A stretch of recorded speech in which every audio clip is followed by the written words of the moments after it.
you get a splash screen which says, you know, welcome to the software, then you click next, and then into pretty much a blank page where you can do what you want. And almost right away you notice that there's something going on when you move the mouse. And of course, when you press the mouse, you actually can see things happening. Now, I've been playing around with this actually before I launched the software. What you end up with is this mode. And the idea is you can raise terrain. So that's what you get right away. You literally don't have to read any instructions. All you've got to do is figure out that, oh, the mouse pointer has a cursor. You left click with the mouse and stuff is instantly being created on the screen. You're actually defining landscape and terrain right now. You're already doing it. So as you can see, the idea of Game Guru is to make it as easy as humanly possible. And if we can get you started creating content with the first accidental click of the mouse, then that's got to be a good thing. And of course you can run through all the other terrain modes, and we'll get to those in due course. But of course you can change the brush size if you actually use the plus and minus keys to make it a little bit more big and interesting. Then you can get some much better, larger buildings. And also if you hold down the shift whilst doing the left mouse button, it syncs the terrain. And of course there is a water plane called a water table. So once you drop below a certain altitude, you're gonna get wet. So we've just created a nice undulating terrain. Now, for a long time in Game Guru, this was your perspective. You looked down on it, and one of the complaints we got, not complaints, but feature requests, is you couldn't really understand the height of the hills. You didn't really get a perspective on it. Well, we listened and we implemented something called the free flight mode. So traditionally you could go left, right, up and down with the arrow keys or the WASD keys, but now if you hold down the right mouse button, you can actually move the mouse now and change the perspective.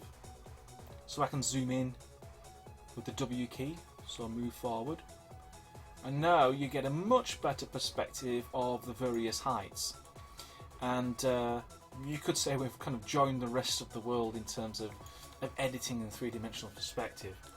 But of course you've got more controls to deal with now. You're moving the camera, you're rotating, you're zooming in and out, and now you're editing in three dimensionals rather than top down, which was pretty much a two-dimensional approach to creating stuff.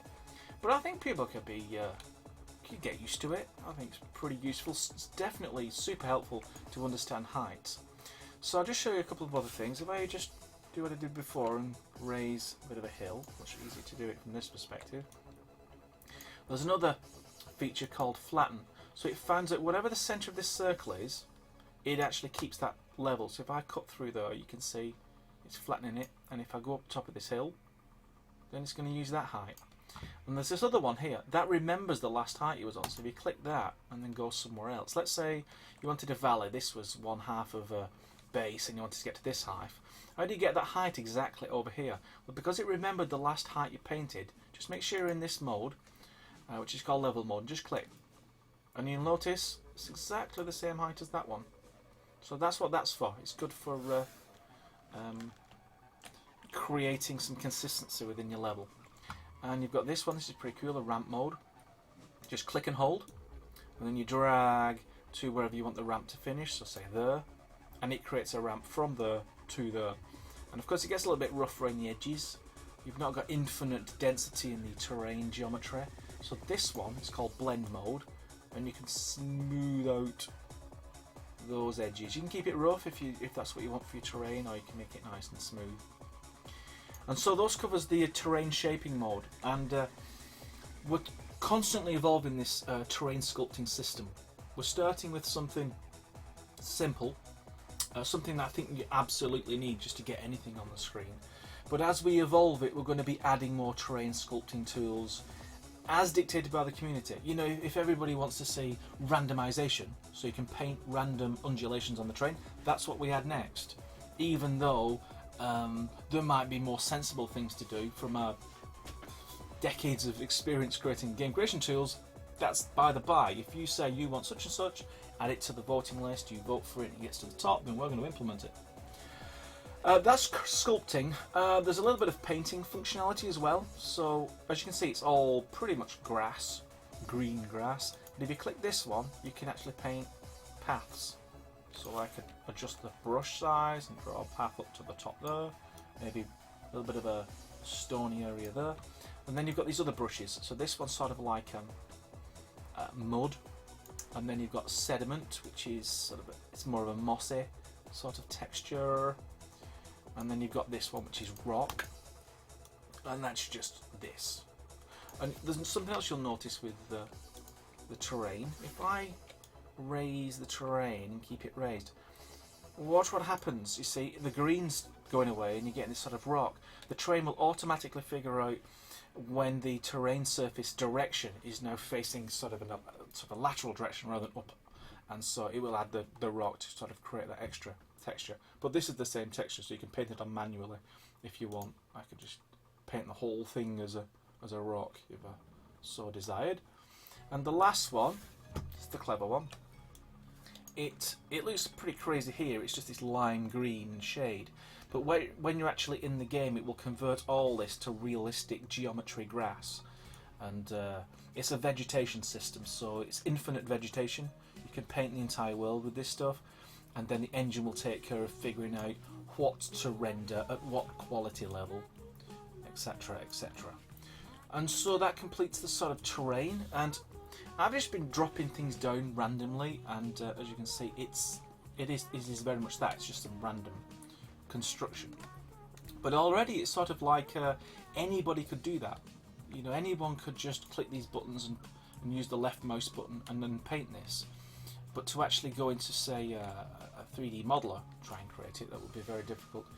Indeed, you'd need a level of skill in order to create the sculpting and then applying the textures and all that kind of thing. So moving swiftly on, I want to keep tabs on the time from time to time, because I only want to put 30 minutes into this. So we've used 10 minutes to show you terrain, so it's appropriate now to show you probably the biggest thing, the thing you'll use the most in the software, which is entities. And when you click add new entity, you get a selection of quite a lot of assets, and a lot of these you're going to get when you first install the software. They're pretty much free gratis.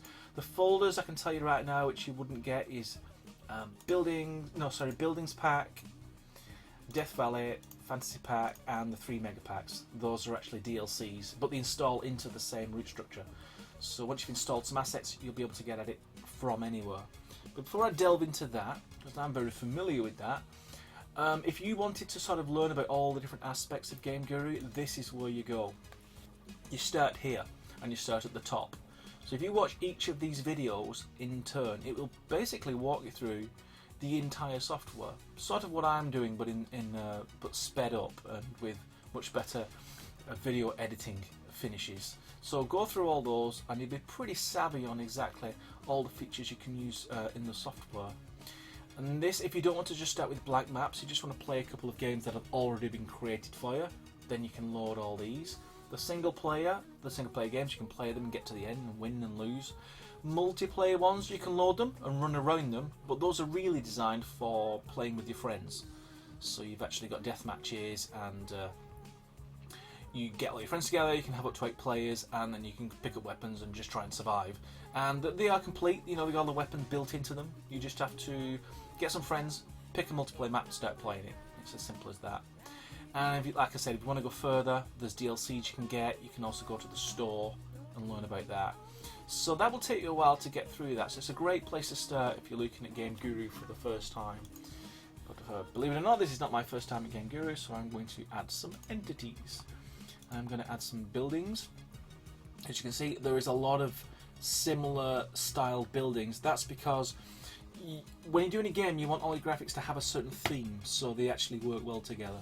And so we decided to give you a large selection by default that you could pull together, and it would actually create a scene that was convincing. For example, you wouldn't put a great big blue warehouse in the middle of a sandstone village. It would just look really out of place. Not to say that that's a bad thing, it's just something to be aware of. So I'm going to pick Combat Building. This was the very first building that we modelled for Game Guru. Used it as our test subject. So I'm going to drop one down, and you'll notice that it's dropped it down, and there you go. What if you wanted to add, say, 3 buildings? You just wanted to let go of the cursor. What by that I mean, if you get this tent, sorry. If I just click now, it would drop it down, and that would be it. But if I hold down Shift, so I'm holding down Shift now, and click, notice how it stays on my cursor. So then I can click it again, and it's still on my cursor, and I click it again. And if I let go of Shift and then click, it's off my cursor. So that's how you can quickly duplicate entities when you're adding initially. Of course, you can do lots of things once you drop them down. You can use the widget to move them about, that's fine. Also in the widget you can delete. If you're actually using the extract feature, it puts it back on the cursor, and then rinse and repeat. Hold down Shift, you can add 3 more, or if you can press the delete key, it removes it from the cursor. If you want to know what all these magical keys are, if you press F1, you get this, which is a complete a key map of all the shortcuts that you actually have in the editor. And you know, there's stuff in here I've never used. There's quite a lot of stuff you can actually do, and shortcuts is going to be the way you're going to edit eventually. We've just made it accessible through some menu items up here just to get you started, but once you're familiar with the keys, you'll know, for example, you can pick up an entity and drop it down here, but let's say I wanted to go straight to terrain, I can press T, and instantly goes back to my terrain mode, where it again shows where the grass is going to be. I can then press like that, and you'll notice it only shows you the green grass when you're actually on grass mode, just so you can actually, you're not going to get distracted constantly by this lime green effect. If I press E, it will take me back to entity mode, so I can select the entities like so. Anyway, without further ado, let's make a game, shall we? Because really that's the title of this experimental video broadcast. So we got some buildings, great, wonderful, but we're going to need more than that. We're going to need some enemies, so there's characters. And as you can see, you've got some characters to choose from.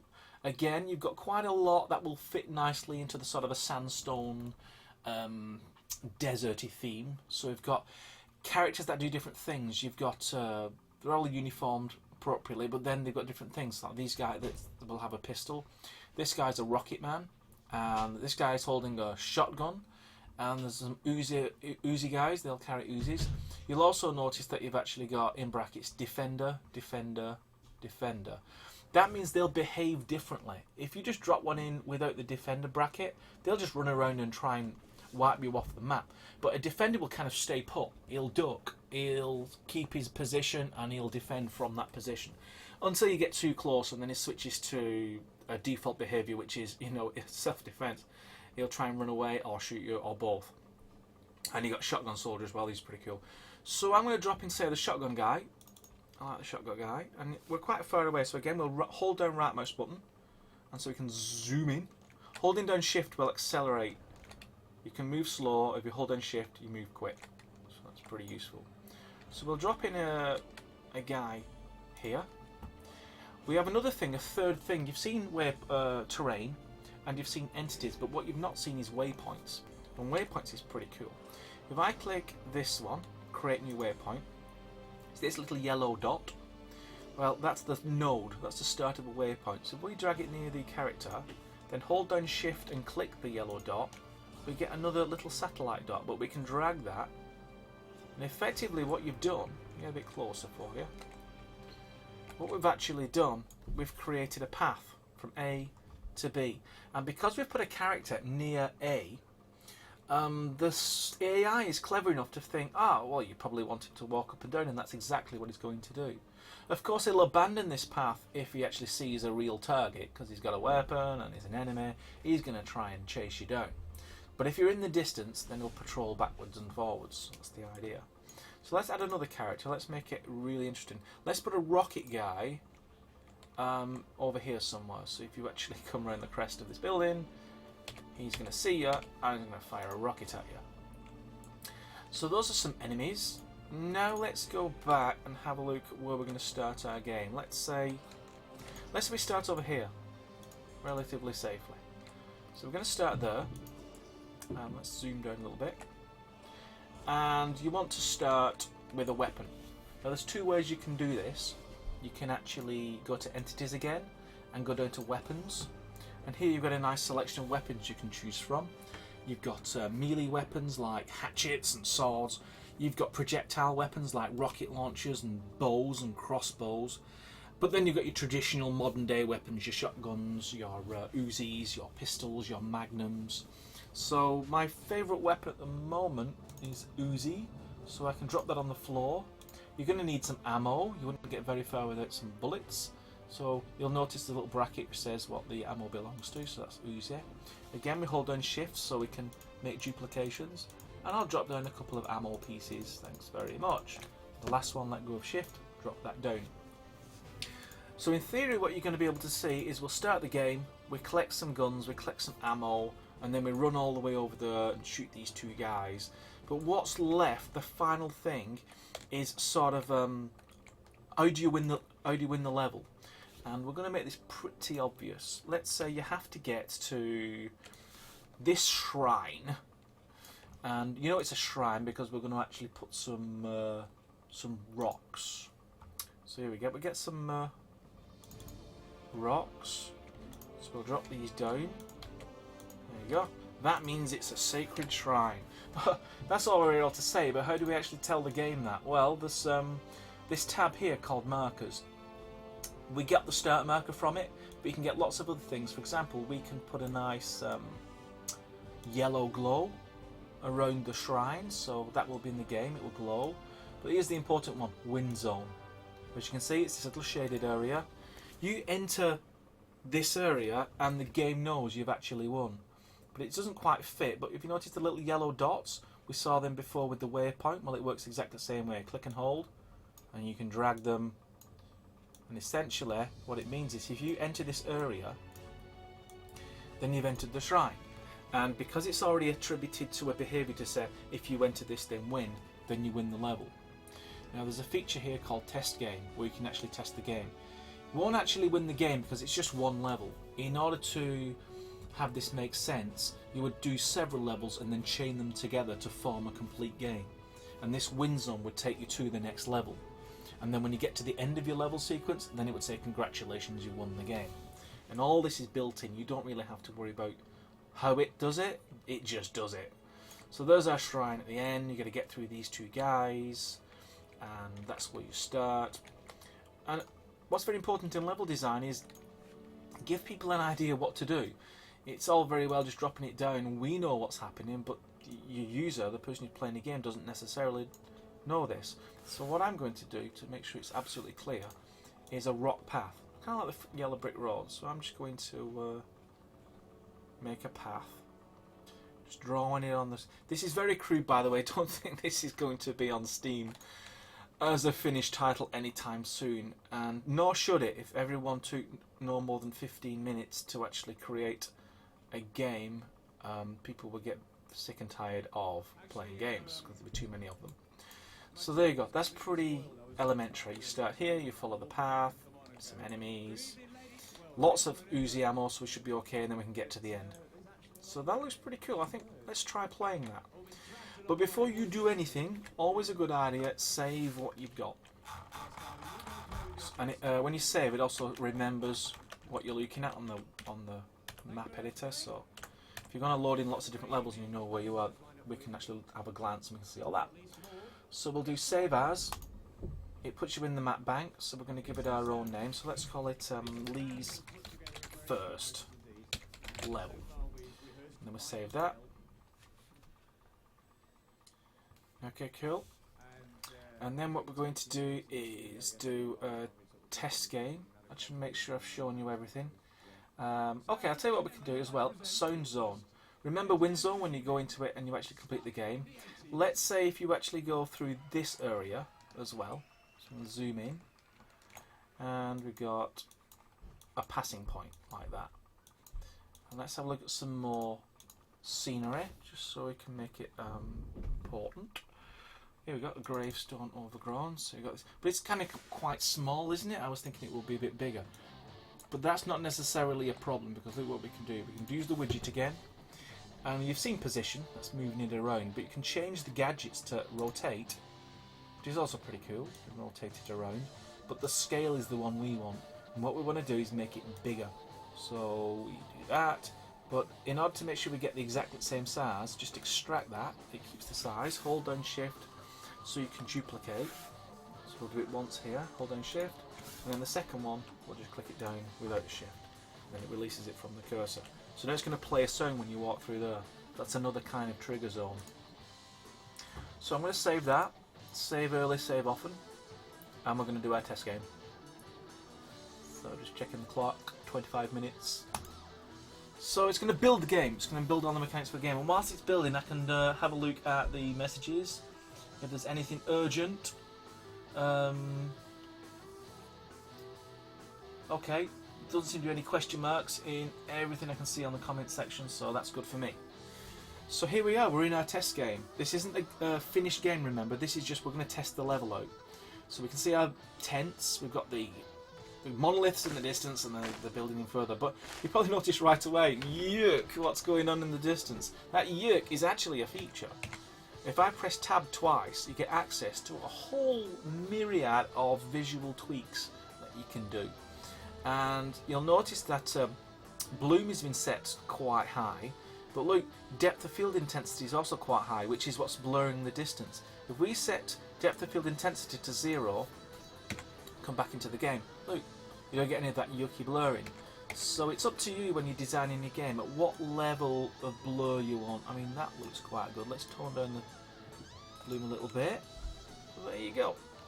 So that's about right, but obviously you can tweak it more. Now you'll notice that, oh look, you've got some grass, but it's not exactly the grass you probably imagined. Again, press tab twice and you get access to these sliders.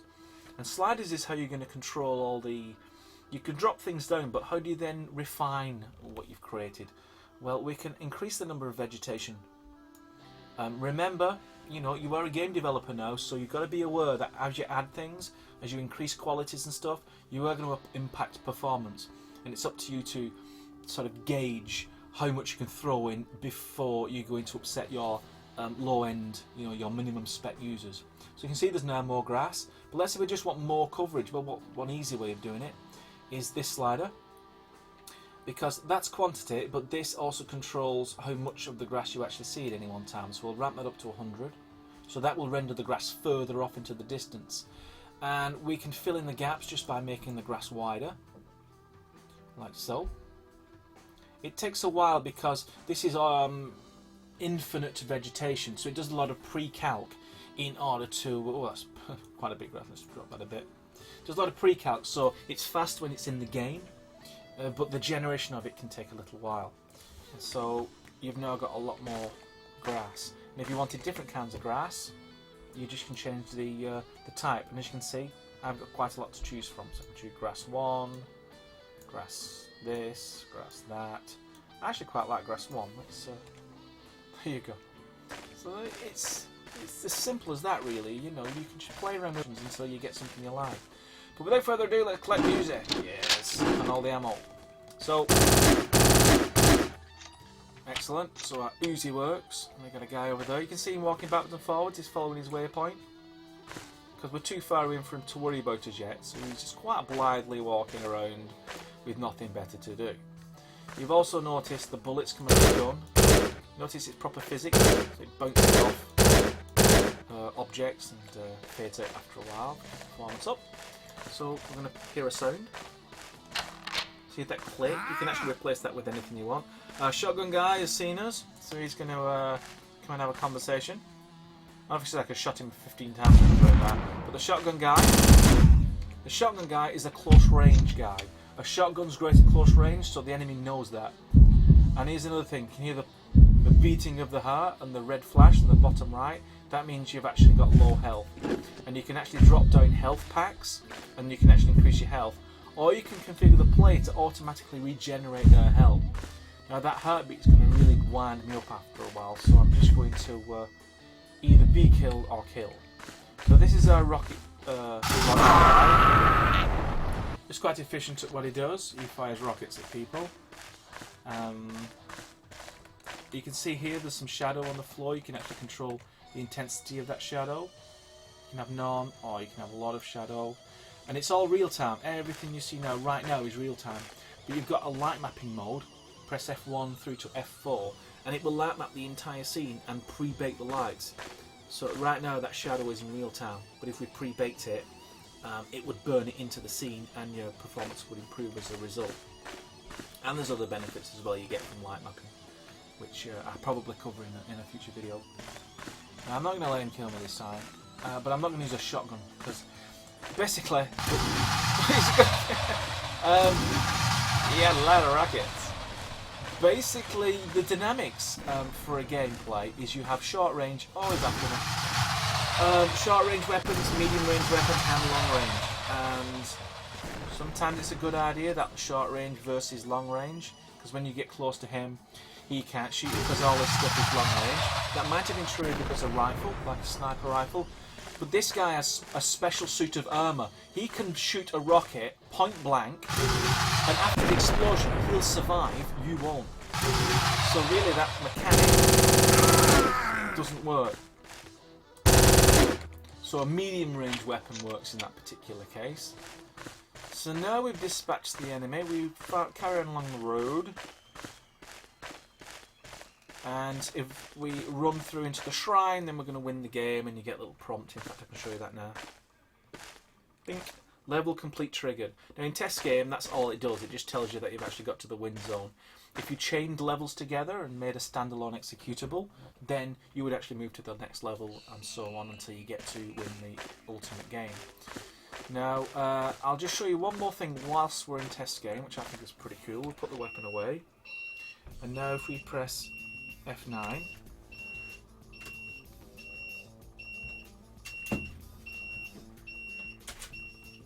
I have no idea where that beep is coming from. Oh wait, yeah, dude. That's clever. I have a system in the computer which monitors fans, and it's beeping at me because one of the fans is now reporting a 0 RPM. It's probably not a good thing. But I think we can get to the end of this video before my computer melts. This is the F9 mode, so you can use terrain and entity editing. So just as you saw in the IDE, you can also do it in the test game mode. So you can actually modify the terrain as you're playing the game, which I think is pretty cool. Similarly with the entity mode, you can go to entity mode and then scroll through all the objects that are actually in the game up to that point. So again, hold down shift, paste them all. We can have a couple of buildings, maybe throw in a couple of extra enemies, and you can also go high into the sky and edit from up here, and you get the idea. And that's pretty cool. That's F9 mode, and you press F9 to come back, and you're actually back in the game. So there's new enemies to combat, and you can carry on, and it's a really cool way of actually editing the game. Now, I must confess, this beat is really winding me right up now. Now, here's the problem though. The beep built into the PC's, there's a little beep speaker that's in the computer. This isn't the speakers of the computer. It's actually a little teeny weeny speaker that's built into the motherboard. So I'd have to switch the computer off and give it a good kicking. Of course, I can't do that because I'm also using the computer to run this tweet. So, this Twitch. I wonder if there's a way I can twiddle with it. Haha! You know what the solution was? This gadget's pretty cool. It actually shows you the RPM rate and the temperature of that particular fan, that temperature sensor. And you've got little turn dials which can actually regulate the RPM, how fast you want the fan to run, fast or slow. By turning it all the way to the left, I've asked it to do an RPM of 0, which actually matches the broken fan, which is also at 0. So actually that allowed it to stop beeping. So there you go. I think I've done pretty good. I've created a game. You start, you go through some obstacles, and you get to the end, and you've made a game, and then you can save that. Because remember, we've edited a little bit more in F9 mode, so you want to save those features. For example, you see them over there. Those didn't exist until we actually added them inside test game. And then the final step is file and save standalone. I've already saved, so that's fine. And then it creates a standalone executable, and it actually pops it into your My Documents folder, and it packs the whole game up. It's an executable, it's got all the media, and then you can zip that up and you can share it on Dropbox or OneDrive or however you distribute it. And whoever plays your game, they don't need Game Guru, they can just run that game straight away and they can play it. which I think is pretty cool. It's basically a one-click deploy idea. So I'm just going to turn over to the messages. I'm hoping to get a couple of questions, because the format I'd like to try is like 30 minutes of listening to me babble on and creating something in Game Guru, and then up to 30 minutes of if you've got any questions or you want to see me demonstrate something in Game Guru, that's also fine. And I've got a question mark here, which is from Ivana. Can the bloom be set lower as default? It seems to be set high again. Please explain what keys you are using, it'll help users. This is probably quite old comments actually. I've not got any dates or timestamps on them. But we could run into the game. I'll show you the whole visual settings slider panel so you kind of know what you're looking at. So if we press tab twice, and you get all this, it's overloading. I mean, I wouldn't like to see this if I was getting started for the very first time. There's way too many sliders and buttons and things. But the one that's related to bloom and post-process effects is this one here, post effects. And if you see bloom up to 100%, it's a little crazy. You know, there'll be some times where you want your games to look like this, but there'll be other times where you would want it off altogether. So there's absolutely zero bloom, and by switching it to zero, you've told the system you don't need bloom, so don't do those calculations, and it makes your performance a little bit faster. But we like a little bit of bloom because it uses a more sophisticated shader, and one of the things you can actually do with this shader is control some effects. Now we've started with 3. There's an effect called vignette, which is the idea of making the edges of your screen slightly darker. And you'll notice this effect quite prevalent in all the AAA titles that you play on a daily basis. To demonstrate it, it's best to keep intensity at 100%. And what should I do as I move the radius of the vignette? That's at 100%, and as I move it away, you notice that effect around the edge disappears at 0, and it's full on at 100.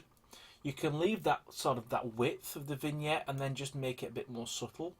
So between these two sliders, you can pretty much come up with most forms of vignette. There's other ones, there's other kinds of patterns, but until we get some feedback from the community that, you know, we want a third vignette slider which controls pattern or shape or anything like that, I think we're happy with these two. And there's a happy medium somewhere around there, which is why we've actually scaled it at this level 0 to 100. Motion blur I'll leave to last. Depth of field, I think you saw that right at the beginning. If I go to a look at the building in the distance and I ramp up the intensity, then it goes too crazy. You probably would never want that, but it's good to demonstrate the effect. If you know the extremes, then you know exactly the range you can play with, and you can actually move when the depth of field starts. So what depth of field is, the further away an object is, the more blurrier and out of focus it gets. So if we move this field closer to us, it's going to blur almost everything. Look, it's even blurring the grass just there. But we can push that effect further and further and further and further and further away, so it's only going to blur things, say, past the building at this particular point. See? So it's blurring the hill, but it's not blurring the building. So that's that slider. And the last one is motion blur. Great if you've got lower frame rate and you want to hide the effects, because motion blur is a way of blurring out and smoothing it. Used a lot in consoles that have to run at 30 frames per second for one reason or another. Now if I max out intensity of the motion blur and then bring it right in, I don't know whether you can see that over the broadcast, but if I just keep moving left and right, I think you should be able to appreciate that it is performing the blur. And it at full speed, I'm playing it on mine at over 60 frames per second, and it looks quite nice. It's just a nice fluid way, the brain accepts it. But sometimes it can be a little bit too much, and so it's quite a good idea to keep playing around with these two sliders until you get something that works for you. And the system's pretty clever. It will exclude certain things from the motion blur effect, such as the play gun. If I pick up the Uzi, wherever it went, there you go. The Uzi doesn't suffer from the motion blur, it's excluded. And similarly, if you're in third person control mode, then you don't get motion blur there as well. So it's pretty cool. So that really answers the question of bloom and how to get rid of it and how to make use of it. And I hope that's a comprehensive answer for Rick. I'll just read through the comments again. Fortunately, they're not pouring through, which is it's great for me. It's my kind of speed. Wooly was saying, if it is pronounced Wooly, the settings saved with the game save. Yes, absolutely. Every single slider here, when you set it and you go back into the IDE and you click save, it will save everything. So the next time you load your level, it remembers all these settings. So that's pretty cool. And also a nice little tip, you can change these settings in the Lua script. Once you've kind of done to death the drag and drop and you've made everything you possibly can by just dragging in and painting, you can actually go in and change the programming if you want to. It's not a requirement, but if you wanted to, you could go in and change the scripts. And the Lua commands that are used in the scripts can change these values as well. So you can just change your visual effects at different parts of your game, which is actually pretty cool.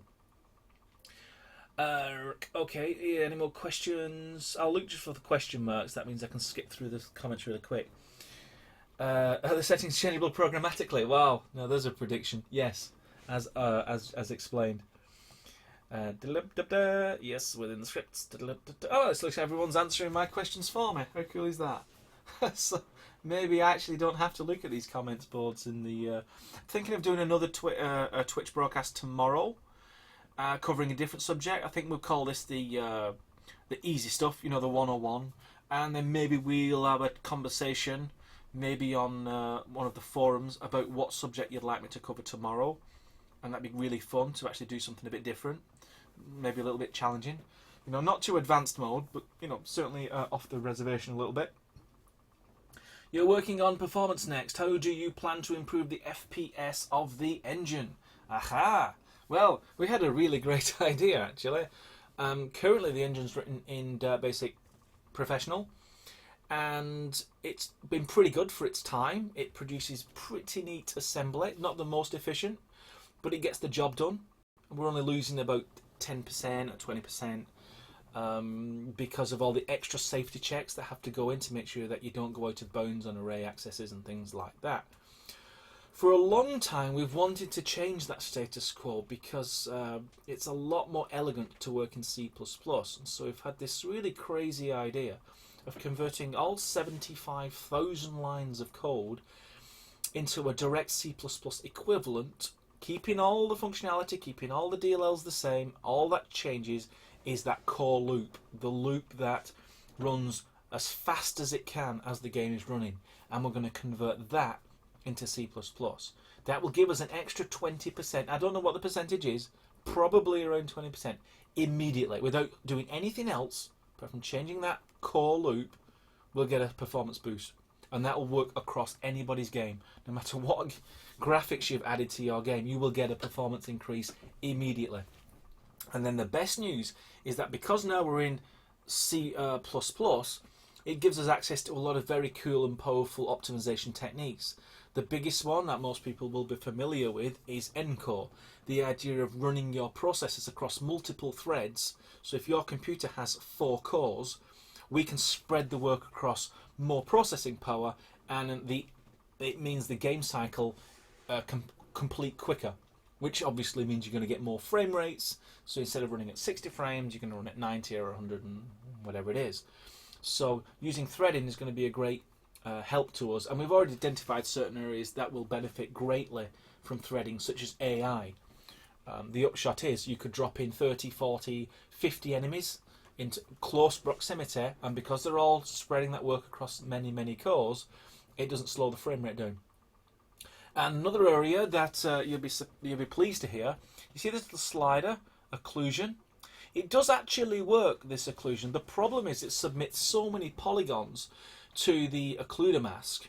The thing that says, is something behind something else. Well, the thing that's blocking it, those polygons are so high, the quantity of them, is it makes the occlusion system a little bit redundant, i.e. you switch it on and it slows the game down. It's kind of not what you want from an occlusion system. And if that works well, and there's many techniques we can play around with, there's potential visibility sets, which pre-calculates all visibility ahead of time. We can reduce the polygon burden on the occluder that already exists. We can actually segment the scene into different areas and send the processing of the occlusion to different cores. That's something Intel have advocated in one of their examples. So there's a couple of really cool techniques we can use with occlusion.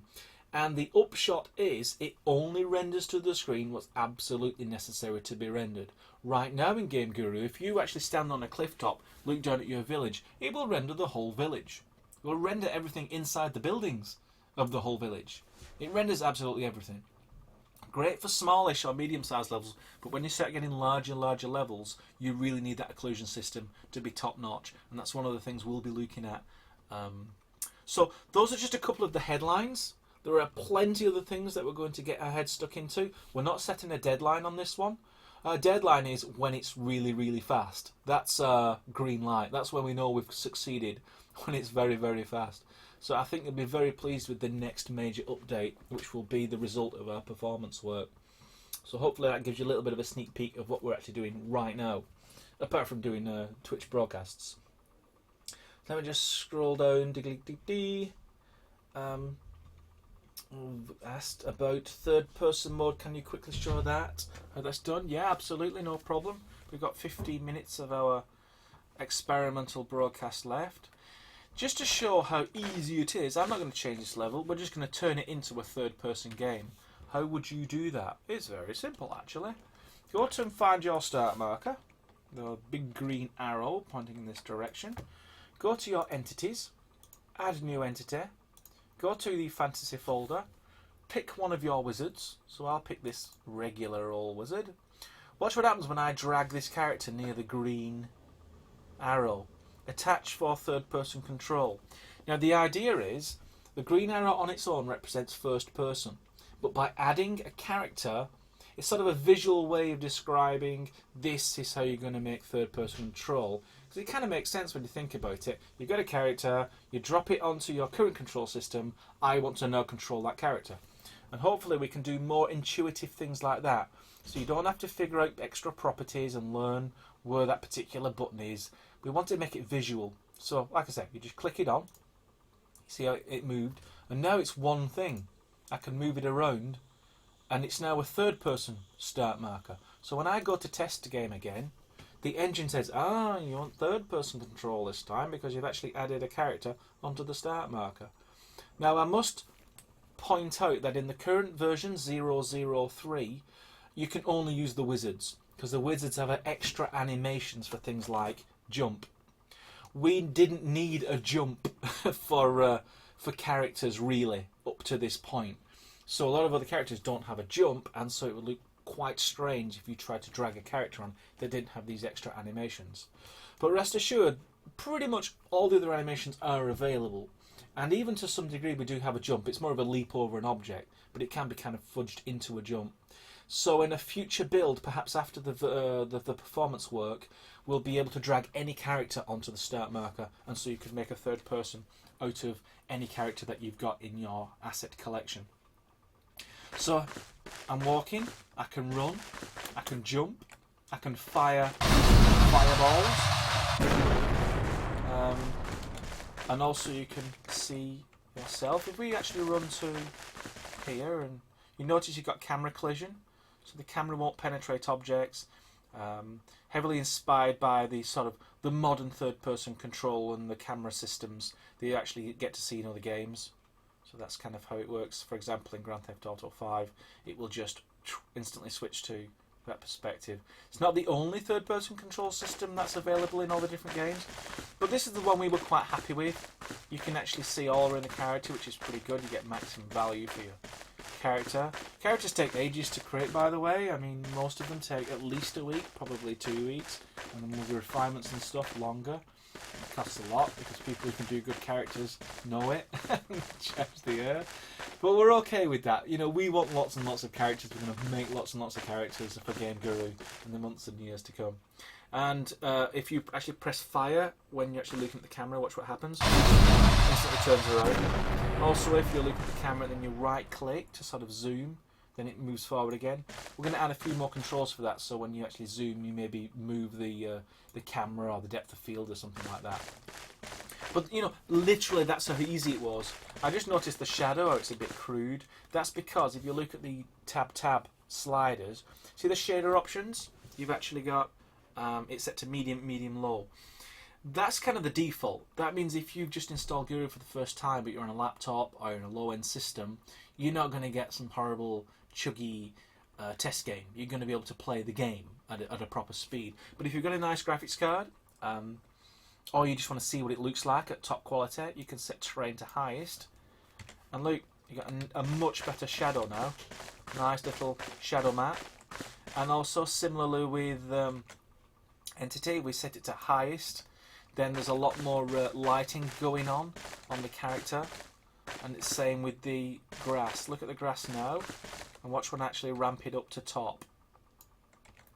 It adds animation, it makes more of them, it draws it further into the distance. But of course the frame rate suffers. I've gone from about 70 to 48. And so as a game developer, learning this stuff, that's something you're just going to have to accept about creating this sort of balance.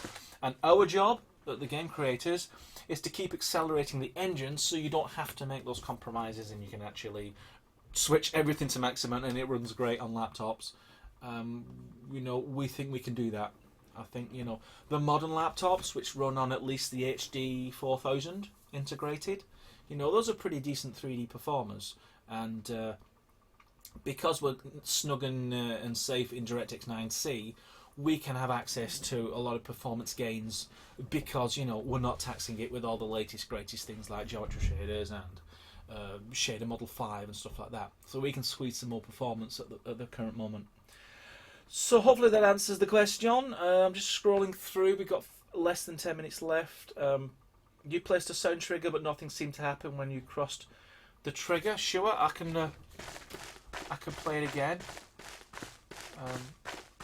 I'll be quiet. Did you hear that? The little click, click. But it's fine if you didn't appreciate it because it gives me an opportunity to demonstrate changing the sound. So you click on anything, being an entity or a trigger or whatever, and you can change the properties. And when you go into properties, this panel will change based on what you want to change. So you can change the script that it uses, and in this particular case, you can actually change the WAV file. And if you hover over it, that's what it's using right now, audio bank misc sound trigger.wav, which is basically just a click click sound. Let's say we wanted something a little bit more potent. As you can see, a lot of audio to choose from. We make sure that you aren't wanting when you install for the first time and you just want to create something quickly.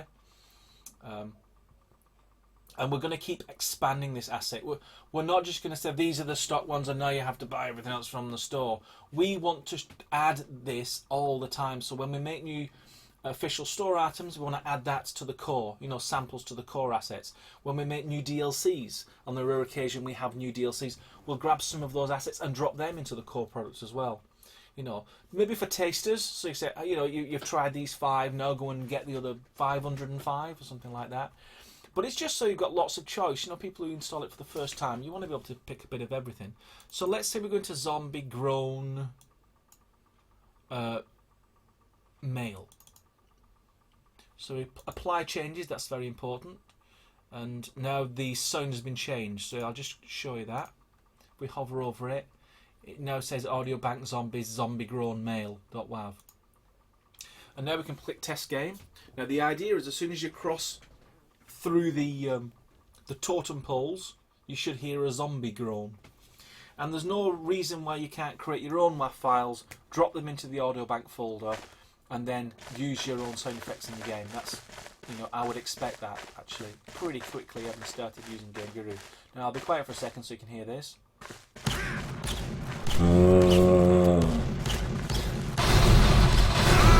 What a good shot! That never happens for me. Right, so obviously you heard the moan. That's the WAV file that I selected, and as soon as you walk through the trigger, and you'll notice it won't play it again. That's just because of the script. And maybe in another broadcast I'll actually show you how scripts work.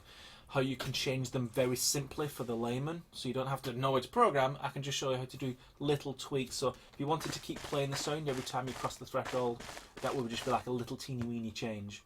And it's the great place to start learning about scripting, because you'll actually see the results almost immediately.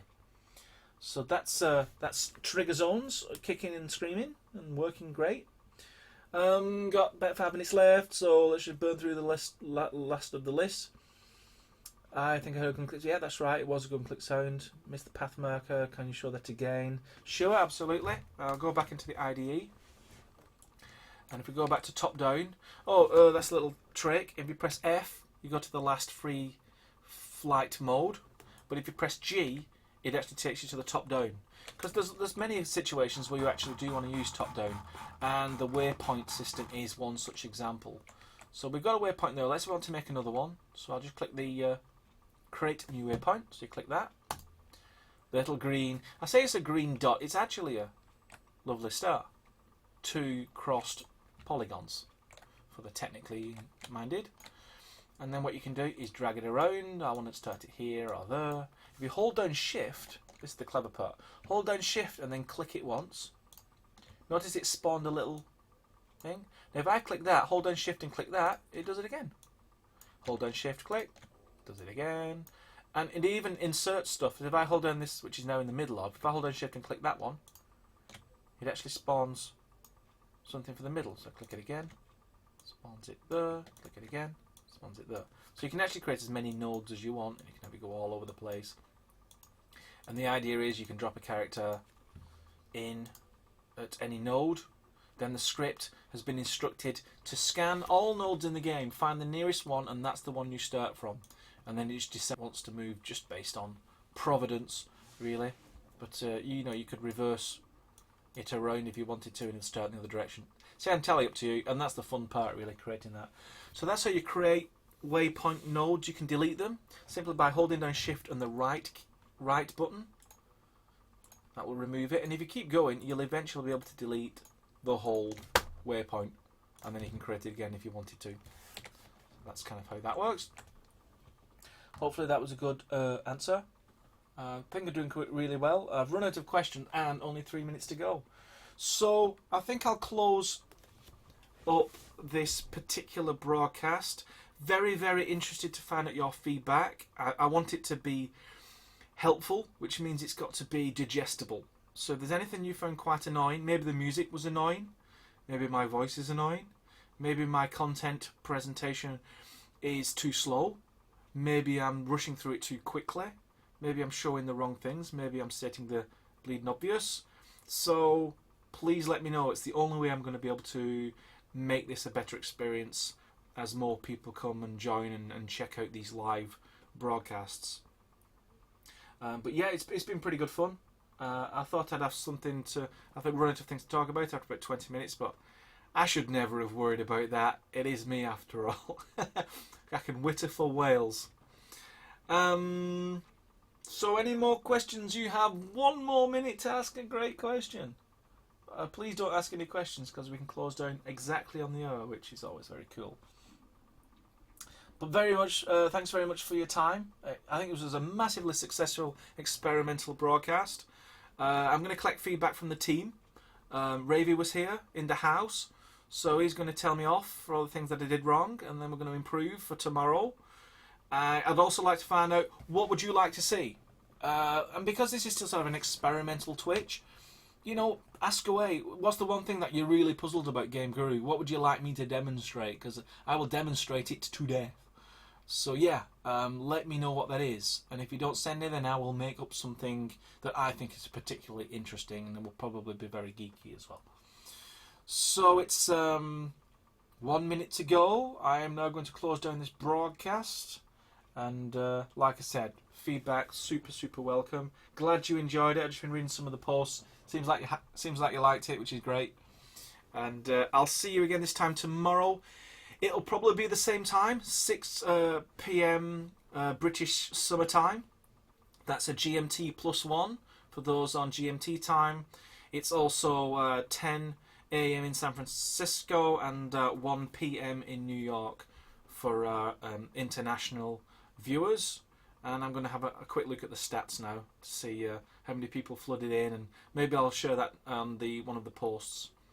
So until tomorrow, I really enjoyed it. I hope you did too. This is Lee at the Game Creators presenting how to make a game in Game Guru, and I'll catch you tomorrow. Until then, bye bye bye bye.